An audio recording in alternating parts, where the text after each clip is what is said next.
Hey everyone, Britt Albert here. If this is your first time here, I'm a spiritual transformational life coach. It's my goal for this channel to help you overcome the obstacles that are standing in the way of you living your best and most authentic life. In today's video, we're going to talk about exorcisms and cleansings and clearing. And kind of what I have found by trial and error is one of the best ways. You can see I've got little kitties running around, so that's fun. Before we get started, if you like videos about metaphysics, supernatural experiences, and spirituality, then go ahead and hit that subscribe button and also hit the bell notification that you never miss out on a future video. Have you ever experienced something that goes bump in the night? Do you know somebody who has? Have you ever walked into a space or a building and the hairs stand up on the back of your neck, or you get goosebumps and you just don't get a good feeling about the place that you're at? When you walk into a place like that, have you ever just had this knowing that something bad happened there? Or you see this flash in your mind of a person or a name or an event? Well, if you want to get rid of those, I want to tell you what I feel is the best way and why. When I first moved back to Oregon, I actually house sat for my sister in her apartment. So it was just me and my two kids, and they were very little at the time. And I remember there were a couple experiences that I had. It was the summertime, and my sister had just gotten married, and so her and her new husband, they went to Europe for the summer. And so I was house sitting for them, and it was really great because it allowed me to have some time by myself with my kids. Going through the divorce, I could really take that time by myself and gather my thoughts. I still could have the independence that I was used to of being in my own home, but I didn't necessarily have the obligation of that step just yet. So it was a really nice transition that I really appreciated. I just put the kids to sleep and I was laying on the bed and I had my arms over my head like this, and I'm crouched down so you can see. So I'm laying back on the pillows and my hands are over my head like this and my eyes closed, and I clearly feel somebody's fingers move into my own and grasp my hand just like that over my head. And I felt that, and I didn't put two and two together just yet, but the moment that the fingers touched the back of my hand, my eyes burst open, and just instinct, knee-jerk reaction, I yanked my hand down, expecting to see like somebody standing over me. Nobody there. So my sister comes back from Europe with her husband, and they are in their apartment again. And about a year passes, and my sister wants to move into a house. They still have part of their lease on their apartment. Well, I loved those apartments. Like, I was currently living in that complex, but at a different apartment. And my lease was over, and I was just kind of going month to month. I hadn't re-signed it yet. So my sister said, will you take over our lease and finish our lease? I told her about like feeling something put their hand in between mine, and she just was not open to it. And as far as I know, she says she had never experienced anything. I don't know if she just if she truly didn't experience anything or if she just brushed it off. I have no idea. But not long after I moved in, I got woken up in the middle of the night, and there was this young Hispanic girl who was mid to late teens, and she had just the most erratic energy. And I wasn't scared of her, but I was high functioning anxiety at the time.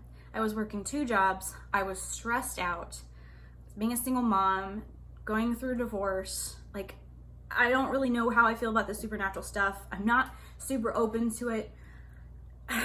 I didn't know how to deal with her. I didn't know how to help her, and I didn't feel like I could even help myself. So I cast her out. I did. I couldn't deal with her, and I was exhausted, and she woke me up in the middle of the night, and her energy was just manic. And it was like, say somebody that you know comes in and they wake you up that way, and they grab your shoulders and they're shaking you, and they're like, you need to help me, you need to do it now. You're gonna be like, screw you, I'm exhausted, I don't want to deal with you, like, get away, get out of my room, get out of my house. One of the ways that you can cast an entity out is you stand firm in your authority. This is my home, this is my place of residence. You have no authority here. You have no power here. Get out. I command you to get out. And most of the time, that will work. I say most of the time because you have to really believe it. You have to know who you are, and you have to be firm in your conviction and understand that they have to listen to you, and that is your intention. If you are firm in your conviction and you fully believe that you have authority and they do not, it will work. Where it doesn't work is if you have that little bit of doubt and fear and in your mind, and you're like, oh God, like I'm scared, is this a demon or whatever? But she wasn't scary, she wasn't grotesque, she wasn't demonic, like she was just a teenage girl who was really just too much for me. And so I wasn't afraid of her, so it was easier to cast her out than it would have been if she had taken the form of something like demonic. So it was more me reacting out of anger than me reacting out of fear. When you react out of fear, it's harder to get the thing to leave because it has a hold on you and it's feeding off of that. So this is the story of how I learned that it's not always a good thing to cast things out in anger or fear. So how did I learn this lesson? So I think it's like 2 days go by. It's not a long period of time at all. And I hadn't really talked to my downstairs neighbors. We were on the top unit and they were on the bottom unit. And I'd seen them, I'd said hello, nod, things like that, wave, but never really had a conversation with them. I ended up talking to the girl, and she asked me, she was like, have you ever had supernatural experiences before? And like, that's a really interesting segue into a first like real conversation. And I was like, sort of? Why? Like, why are you asking me this? This is really odd to just ask somebody out of the blue. Well, it wasn't out of the blue. She and her husband had been living there for a couple of years, and they never experienced anything until I moved in. They knew my sister. Again, they didn't really talk to each other, but they knew who she was, and nothing had ever happened when she lived above them. But then I move in, and almost immediately, things start to happen in their apartment. And what was in my apartment was not anywhere near what was happening in their apartment, because she already was manic and just really intense energy. She was really trying to get my attention. She was pissed when I cast her out. And this is what happens. This is why you do not cast out of anger or hate or fear. If you like rebuke things in the name of Jesus, that's still out of hate, anger, and fear, okay? When you cast something out, it doesn't just evaporate into the universe. It still goes somewhere. Guess where she went? When I cast out that girl, she went downstairs into their apartment and started terrorizing them, started terrorizing their cats. They saw shadow figures, which I'll reference that video because, again, remember, this is the girl. It's not actually a shadow figure. A shadow is something that is concealing its identity, but I will reference that video if you want to watch that one too. So they were seeing shadow figures. Things were literally getting thrown in their apartment. I think she told me there was like a hairspray bottle or something like that got thrown against the wall. Terrorizing their cats, chasing their cats around. Like, they were actually, like, they were fearful. And I wasn't sure if they were afraid of me or what, but it was enough to make her say something to me where we'd never had a conversation before. She never had a conversation with my sister. Like, they were scared. And so I didn't know how to teach them how to exercise, for lack of a better term, or clear their house, their apartment. I didn't know how to teach them how to clear it and get rid of the spirit the appropriate way. I only knew how to cast it out the way that I did. And so I explained to them, you have to be united as a couple. You know, your marriage is so strong that you guys love each other, that you support each other. You have to have each other's back. You have to stand your ground together, and you have to mean it. This is our home. You cannot be here. You have no authority here. You must leave. And I told them, you have to do this together. You have to be united. You have to understand that your word is law and it can't stay. And all of that is true. Obviously, it does work. But we learned that it still goes somewhere, right? It doesn't just, problem doesn't go away. It still goes somewhere. So it took them some time. I don't remember how much time it was, but it took them some time to actually do it, they had to get the courage to do it. They had to believe it. And it took some time for that. And I want to say it was somewhere between a month to 2 months when they finally were able to stand their ground together as a married couple and claim the authority of their home.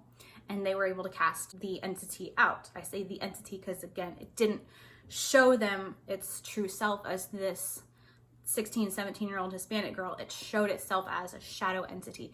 She showed them a more demonic side of that of the anger. That's what they saw, and that's what they perceived as demonic. So they were successful in casting her out, and because of this, I developed a friendship with them. And I'm still friends with Nikki, is her name. I love her. Hello, Nikki. I'm still friends with Nikki to this day, one of my best friends. And so if nothing else, I made a fantastic friend from this experience. However, there was more that was gained from this experience. I don't physically see entities with my eyes most of the time. Sometimes I do. Most of the time I get an image in my mind. And the way that I've tried to explain this, what this is like, is if you have a memory, anything, remember waking up this morning and the first thing that you saw, or remember like your best day, or remember something that's really funny that you did or saw somebody doing. Any memory works. If you can picture the memory in your mind and you can place yourself there to where you can almost hear the voices again, you can almost smell the air again, you can activating all of your senses to immerse yourself in this memory, make this memory as real as possible, and you can see everything that was going on and you remember what it was like. That's what it's like for me when I encounter entities and beings. Is I don't see it physically most of the time. Sometimes I do. Most of the time I don't see it physically with my eyes.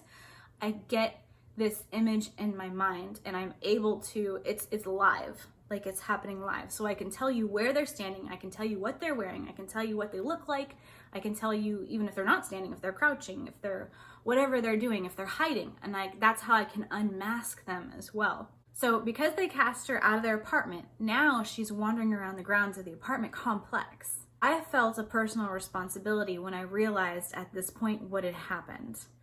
And I asked for my friend to come assist me and help me to locate her and see if we could help her to let go, pass on.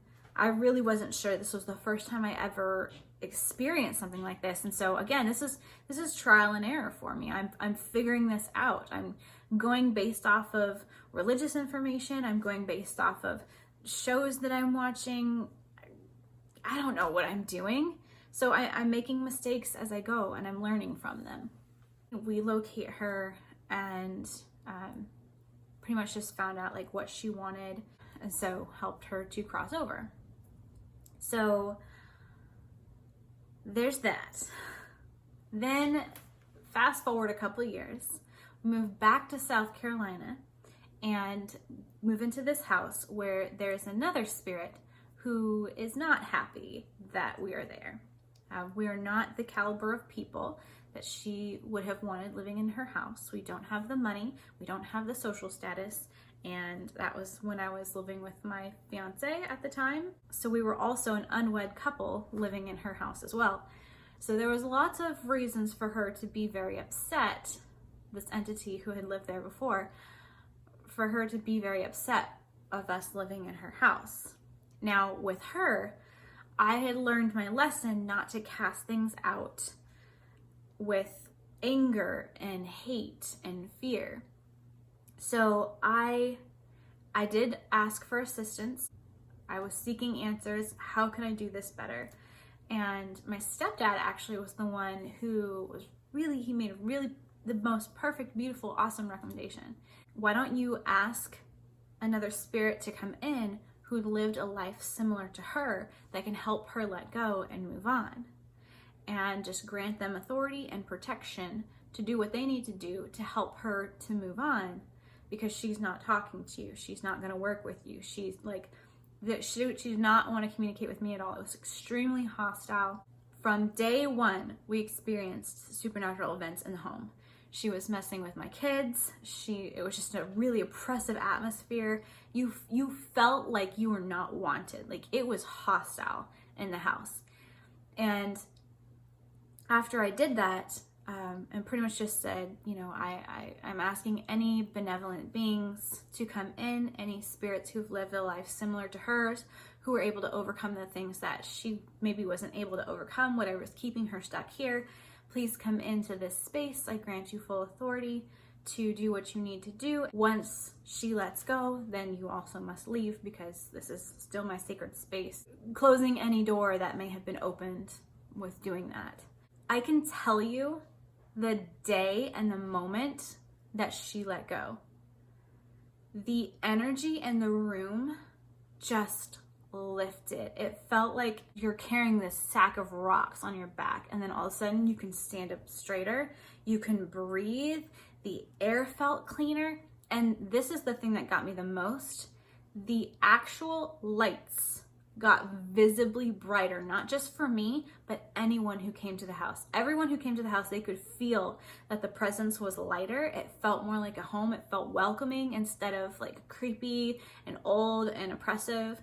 And the lights, all of the lamps and the built-in lights, they were all physically brighter.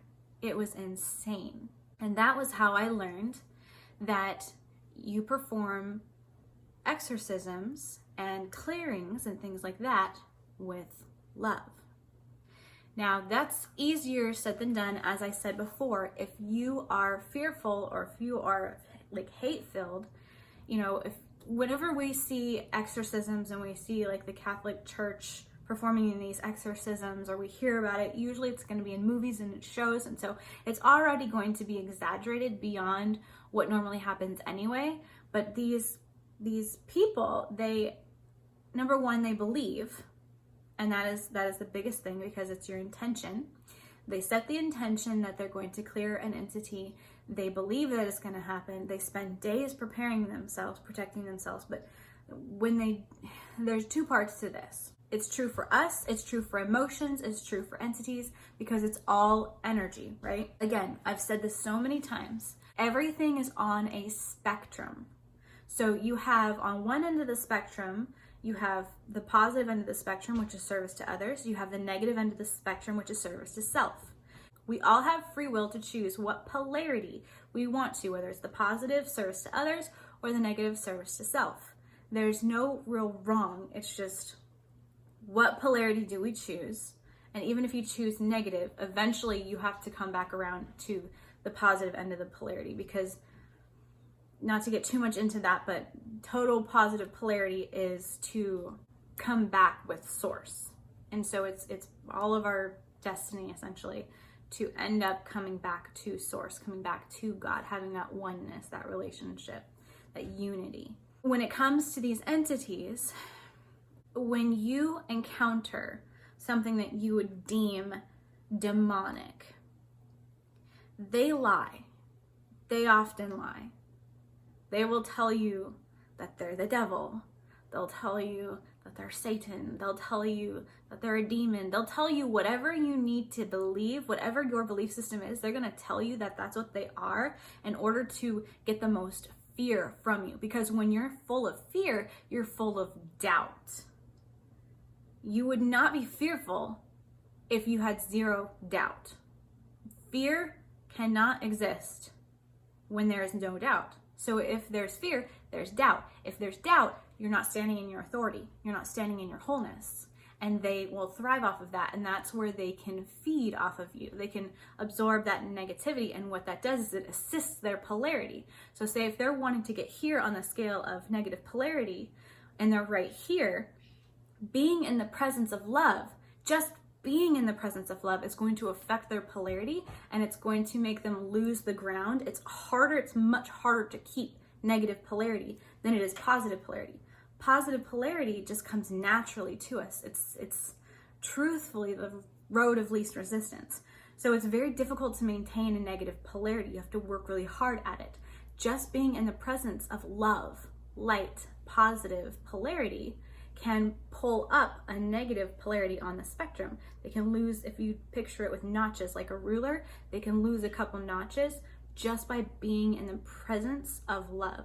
And so when Jesus came upon the legion that was in the man, that is why they responded the way that they did to him. And they're asking him pretty much, please don't torture us, like cast us into the swine, let us go. And Jesus allowed them to leave the man because he would not allow them to be in the man, but he allowed them to leave the man and go into the swine, the pig, and then they ran the pig into the ocean and made it drown itself. And that essentially kind of released them. That and what the legion is a collective consciousness on a small scale. It was many collective consciousness that were agreeing to experience this thing. So when it comes to the traditional exorcism, and you see in the movies and things, and you see these priests and their assistants, and they're casting things out and rebuking you in the name of Jesus, but they're reading these scriptures and they're reading the Word of God, and there's nothing wrong with that, because that is the tool that they choose. That is what helps them believe, and that's the most important thing, is that intention. Believe your intention. Believe that this will work. And if this book, if the Bible gives you that power to believe that you have that authority, then go for it. There's nothing wrong with it. And there's many different tools that you can use. There's sage, there's Palo Santos, there's all of this, there's so many different things. There's Native American things, there's things from other religions that can assist you, and they're just tools that they're directing your focus and they're directing your intention. That's all that they're there for. You can do this without any tools. You don't need tools. You don't need a Bible. But if you want one, go for it. So in the movies, again, like you'll see these scenes where these priests are just like screaming their heads off. And they're like, I rebuke you in the name of God. You cannot be here, blah, blah. What is actually happening in that depiction? Why that's an incorrect depiction? Or when worse, that happens in real life, it's a response out of hate and fear and anger. How dare you be in this, child of God? You have no place here. You have no authority. They're not wrong. But what is it doing? What happens? Where does it go? And when there is fear involved, oftentimes when the entity leaves, it's just because it's got its fill. Because this person who was performing the exorcism gave it so much negativity, gave it so much hate, gave it so much anger, that it's like, it's good. And it leaves, and then it might come back. And you hear these stories of these exorcisms, of these people who have to be exorcised over and over and over again. Why? They blame it on the victim. And they say, well, because you believe that blah, blah, blah. And it is true.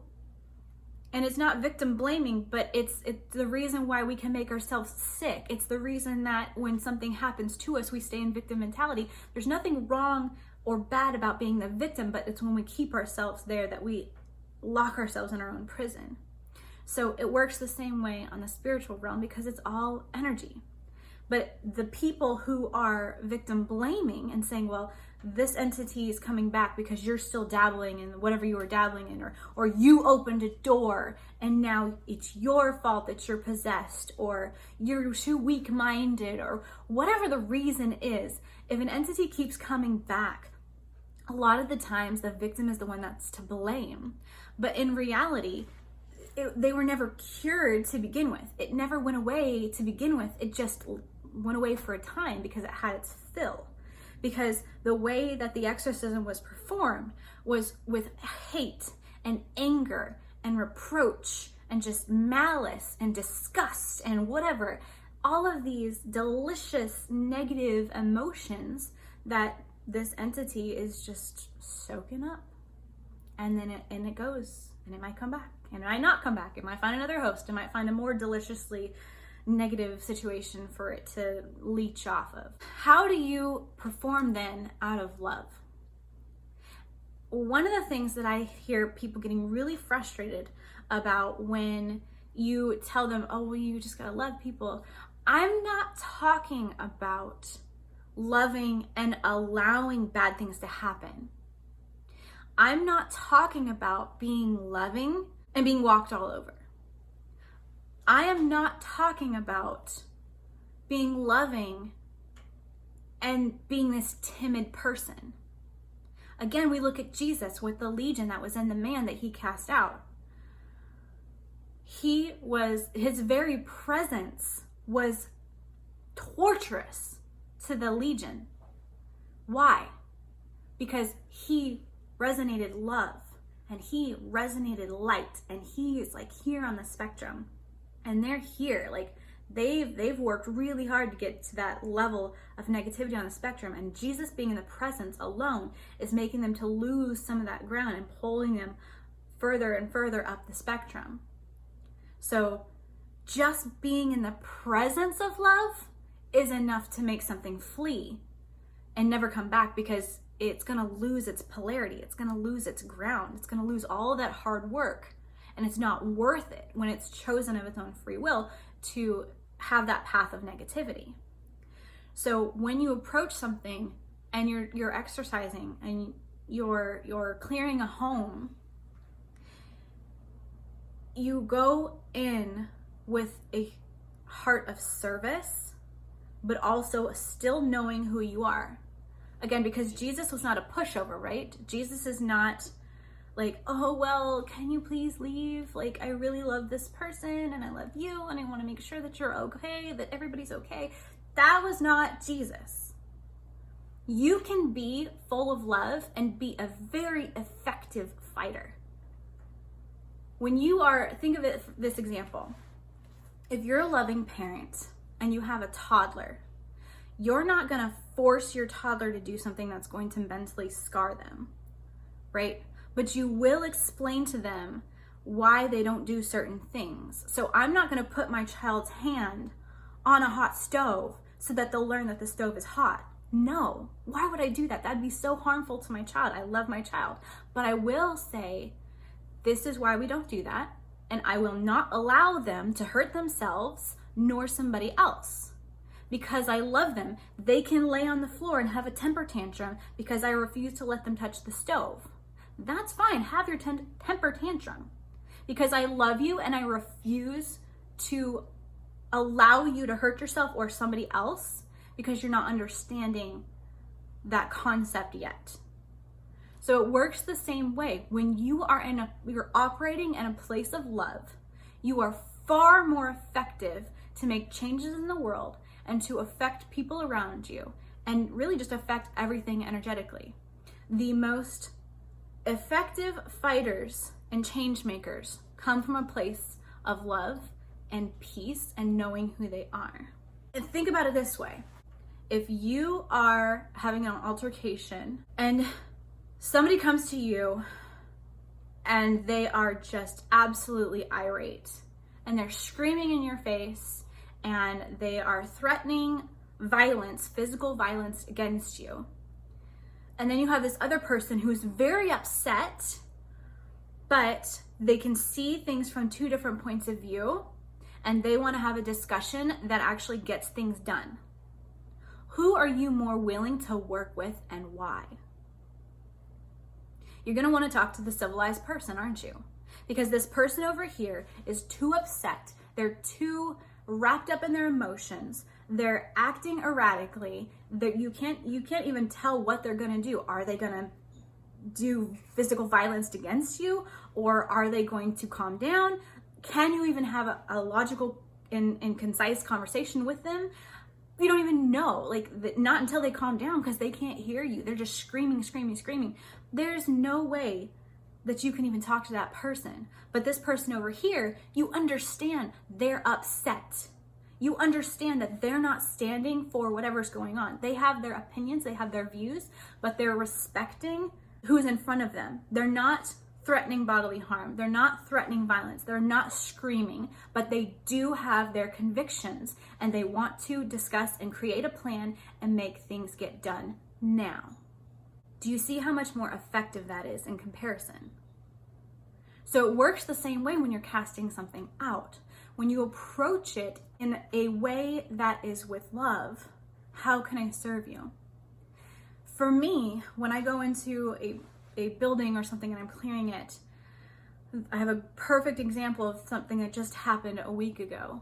I went and visited a friend at his place of work, and there was a building that had an entity in it, and I was teaching him how to do this. And so I walked him through, how do you clear with love instead of casting out from fear, anger, or hate, or whatever emotions. And so we were able to isolate the entity, and then the entity has free will, just like you have free will, just like I have free will, okay? Love allows free will. Hate works to oppress free will. Remember that. Because this entity has free will just as much as we do, we can't force it on the positive end of the polarity. Even Jesus acknowledged the free will of the legion. Jesus could have poured love into them, but that would be ignoring their free will. What I do is give it the option. Would you like to heal from this? Would you like to choose the positive polarity?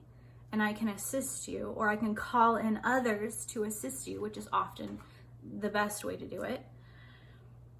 Or do you choose the path of negativity, the service to self? And if you choose the path of negativity, we have work that we're doing here, so you're going to have to leave the earth plane, but I'm going to send you into the arms of beings that are willing to help you when you're ready to receive it. Now, that goes a little beyond what I would teach the average person to do, because that's more of a dialogue conversation, and that's more me, asking angels for assistance and things like that. But the easiest thing that I can explain for each person to do is to do like I did when I moved from Oregon back to South Carolina. When I couldn't speak to the lady, it was the same thing as if I didn't even have the gift, pretty much. Because it didn't help me. There was nothing I could do. I couldn't communicate with her. She would not communicate with me. So what did I do? I asked for any benevolent being, loving being of light, angels, whatever you want to call them, spirits, God. Ask for that to come in and to assist this spirit moving on. Somebody who's lived a life similar to her, who was able, or it, or whatever, somebody who understands what this entity is going through and can help them heal and can help them let go. Because when they let go and they cross over, it's so much better on them, it's so much better on you, and it has this ripple effect that goes out through the entire universe. If you want to call it karma, think of it as good karma.